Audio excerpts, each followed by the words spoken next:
Adishakti film की प्रस्तुति।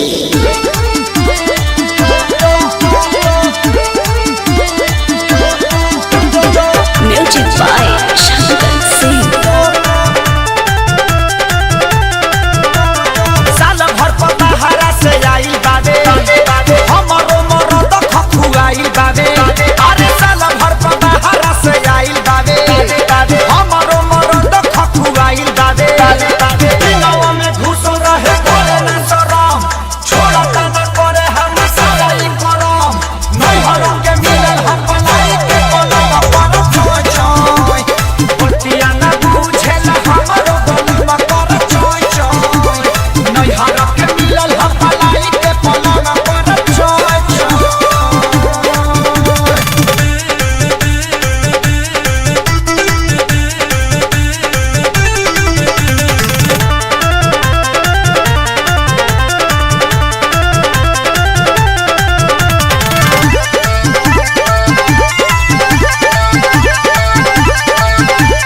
ऐसन करेले राजा जी हमरो लागे के फिर नहीं मिली। धोखे न दिले हमरा के राजा के बाड़ी में पीली, राजा के बाड़ी में पीली। ऐसन करेले राजा जी हमरो लागे के फिर नहीं मिली।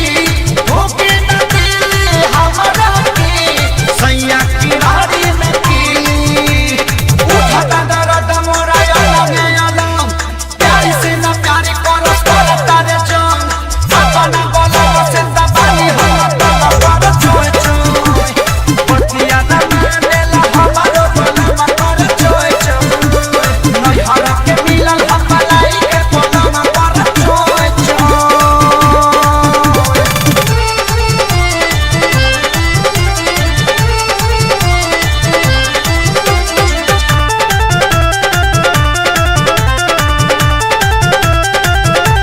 आजा में धाके हमरो बलमुआ हमरा के खूब झक छोड़े ले। जैसे कोड़े ले जैसे भी माटी वैसे वो हम